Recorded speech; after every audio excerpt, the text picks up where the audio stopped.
Whether you operate one forklift or thousands, one location or hundreds, the new My Toyota customer portal can help you optimize your operation and material handling equipment.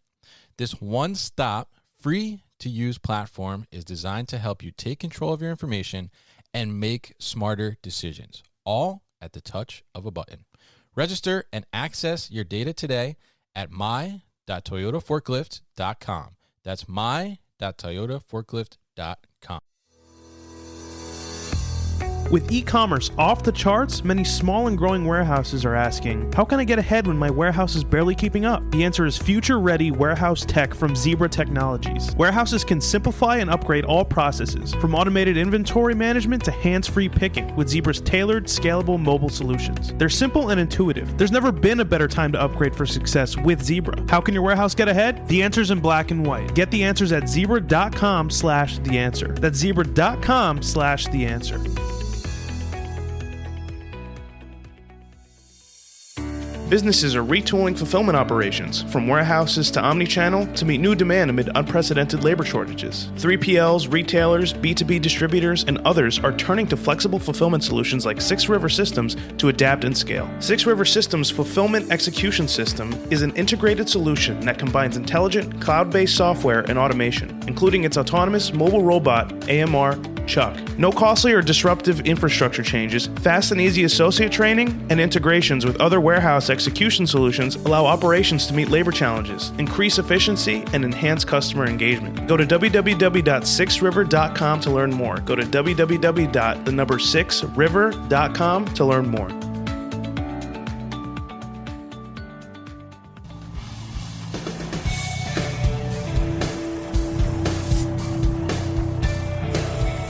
The New Warehouse Podcast, hosted by Kevin Lawton, is your source for insights and ideas from the distribution, transportation, and logistics industry. A new episode every Monday morning brings you the latest from industry experts and thought leaders. And now, here's Kevin.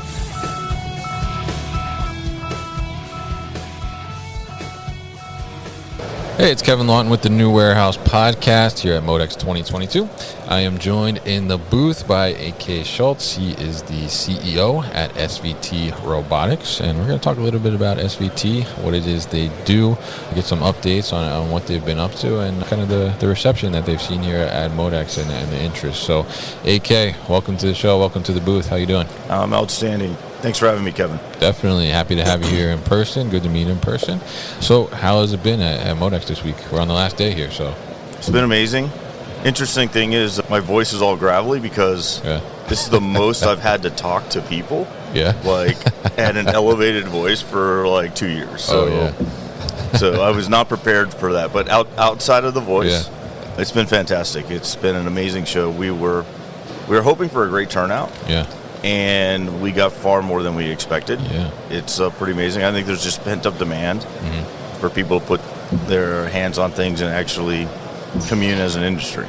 Yeah, absolutely. And that's what I've been hearing from a lot of people, and we've certainly seen it as well. You know, the attendance has just been remarkable. I mean, it's been great. And so, it's an interesting point about the voice. You've been used to your inside voice, right? Exactly. And you find that trade show voice. So tell us a little bit about SVT Robotics if people are not familiar. Well, I think we should first talk about the problem set that has been in the industry. Sure. So, there's been this like mud the industry has been in when it comes to adopting technology. Yeah. So much that only the largest companies had the horsepower to push through the mud to actually adopt automation and robotics. And it's because, frankly, it's a massive integration problem that is plaguing the industry that not only affects the integrators and the automation companies, but the IT departments for the end customers. And what is causing this? Well, it's the way we do things, and we do it by assembling different technologies, and we write, in the olden days, like last year, it was point-to-point integrations, discrete communication with, custom code, tying them together. And, that's not bad if you only have 2 pieces of technology you're integrating, but you rarely are integrating just 2. So as soon as you get to 3, 4, 5, 7, you create this super tangled web, and I call this the Jenga tower of code. Yeah, okay. And it's super brittle. Everyone is just trying to get it stable. And when you're done, everyone's like backing away from the coffee table, hoping that no one shakes it. Yeah, no one breathes. Yeah. Exactly. And so, and this, getting it to quote unquote work is one thing, but then what happens when you got to upgrade it? What happens when you got to pull a brick or put a new brick in? It's just like insanely difficult. And so, and if you think about the time that it takes to do this, it takes like 1 to 2 years. Yeah. You know, 18 months is kind of table stakes, right? And so most companies, they don't really know what their business is going to be like 2 years out. Yeah. And so a lot of times they've built something that is obsolete by the time it's live. Yeah. But now they've got this super brittle, super interconnected system that can't be changed. And so this system that they've built to save them is now a prison. They've effectively frozen their company in time. Yeah. Because they can no longer change their processes because the technology and the processes are intertwined. You can't change the technology, you can't change the processes. So this can actually make the matter worse, right? So what we set out to do is say, number one, what if we could enable companies to automate between the peaks and change their business between the peaks and adopt more of a agile methodology to running their business rather than more of this waterfall long-term planning approach and iterate from year to year, because we all know that, I mean, think about all the things that have happened in the past 2 years that have pivoted the entire market. Yeah, it's been crazy. The companies that are crushing it are the ones who are adapting and are flexible. And the ones that can't are the ones that are always on the back foot and they're fighting. So, and if you think about this, right? So let's say you're a retailer, you had a horrible peak season, you couldn't get enough people. Yeah. You were missing shipments. You were expediting freight to get shipments out on time. You couldn't hire people, and you think to yourself, "Man, I want to adopt automation." Right. So here you come to the MODEX show, and you say, "I don't want that. I don't want that. I don't want that." And here we are, kid in a candy store, right? Exactly. So it's April, and all you got to do now is go from April and have it installed by September. Yeah. So it's ready for the peak season. Yeah. Easy, right? 5 months. You got plenty of time. Yeah, maybe. So 5 months. Like, so you ask some of these vendors and you say, hey, can you be ready by peak? And they say, yeah, of course. Sure. Just not this peak. Yeah. How about next year? Yeah. Right? But that doesn't really help you. Yeah. So you got to suffer another year, but then you get it installed, and hopefully what you were buying this year was applicable for next year. And this is a problem that all these companies are experiencing. And so taking this agile approach is how tech companies think. And so I think the companies that will dominate in the future will be not retailers who happen to have software and robots. They will be tech companies that happen to sell things, right? Yeah. If you think about Tesla, they're a tech company that happens to make cars. Right. Yeah. Amazon is a tech company that happens to deliver e-commerce. Everything. Yeah. Right. Everything.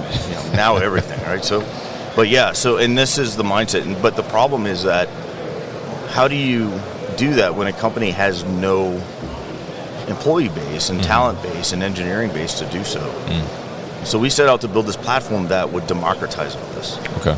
Right? And so we built this platform we call the Softbot Platform, and it's designed to do what PLCs did back when for electrical engineers. So are you familiar with PLCs? Vaguely, Yeah, so a PLC is it's like a controller that makes a machine do things, right? It interprets sensors, and it replaced relay boards. And so the language in PLCs was called ladder logic. Okay. And ladder logic was literally a visual language that looked like electrical drawings. Yeah. And so ladder logic enabled every electrical engineer in the 80s to code. And it changed the entire automation market.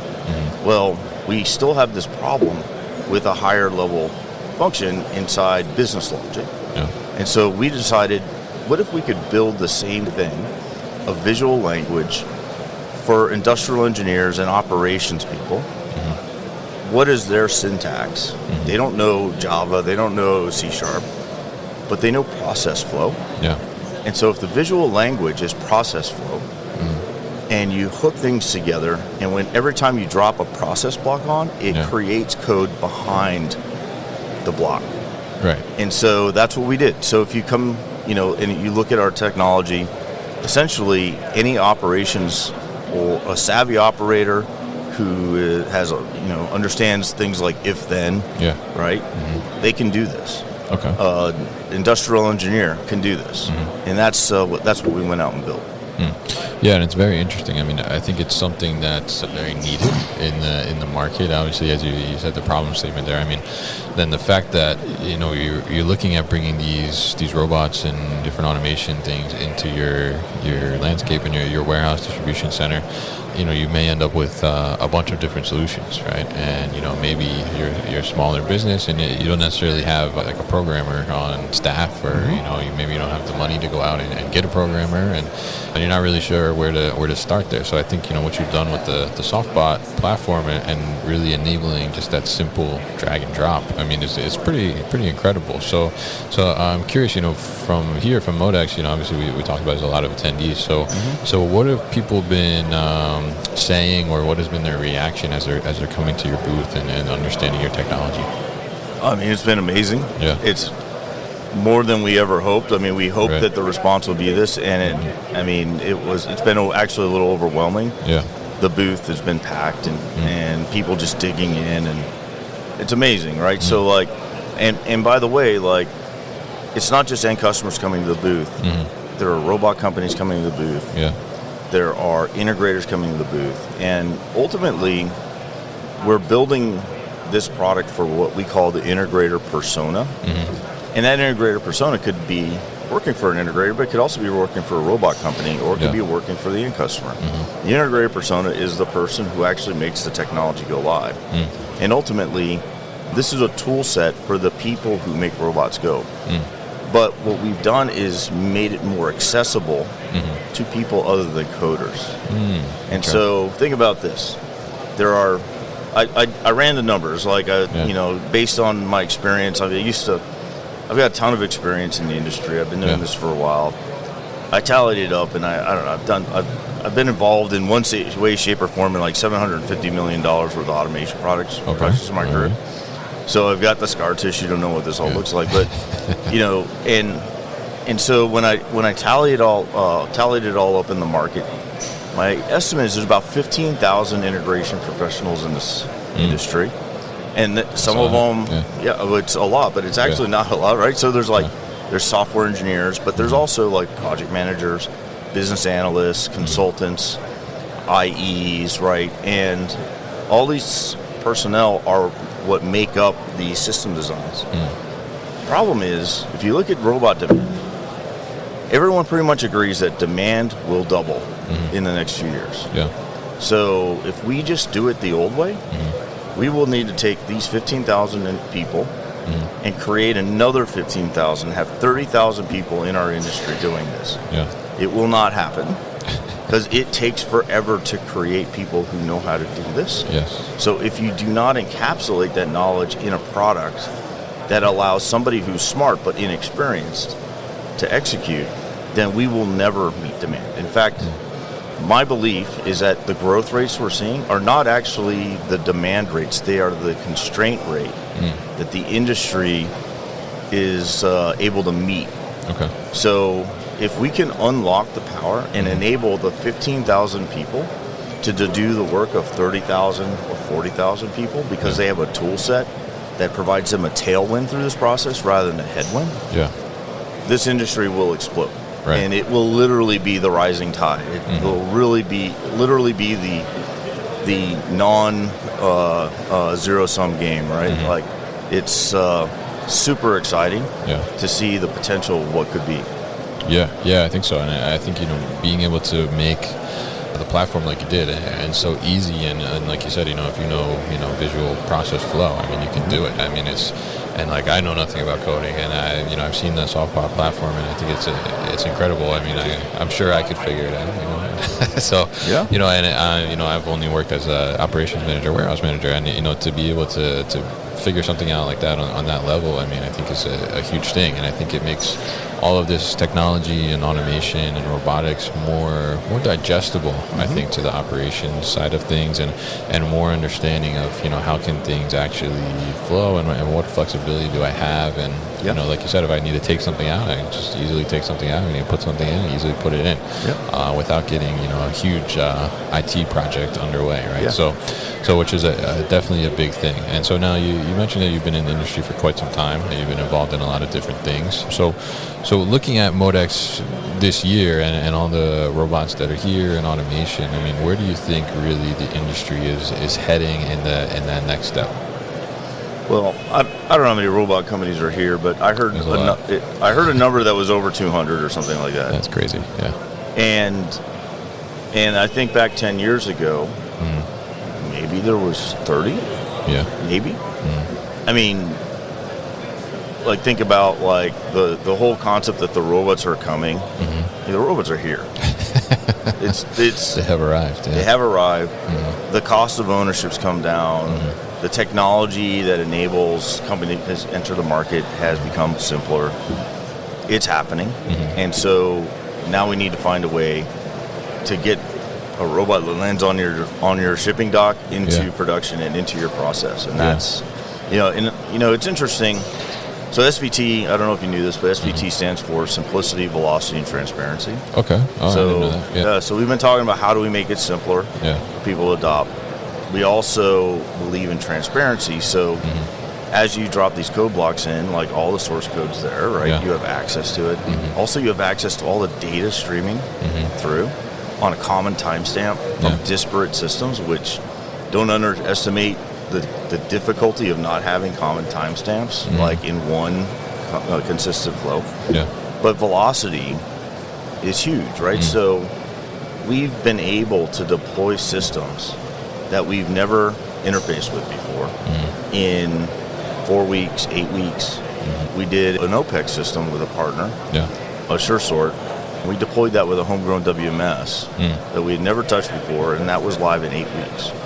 That's pretty good. Yeah, it's amazing. Like we worked with Kenko on Locus, and we deployed in the system in about that same time frame. I think it was 9 weeks, right? And so having the ability to make a decision on what technology you want and have it deployed, it's not just the simplicity of it, but it's also how fast can you get into production, how fast from the time you decide to do something that it's actually implemented, and then to have this tool set. While in general, what on the projects we help quite a bit, but our job is to teach you how to help yourselves.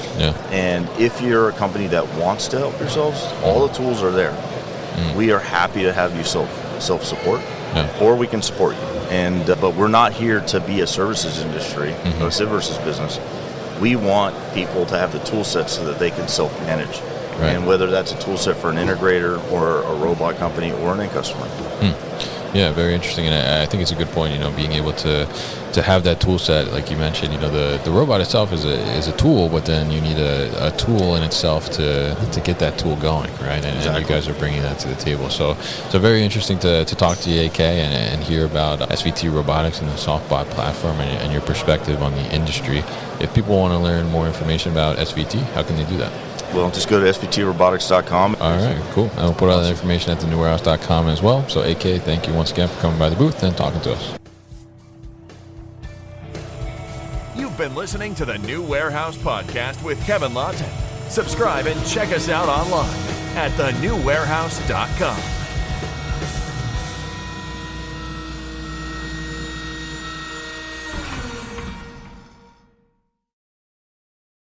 Thank you for listening to this episode.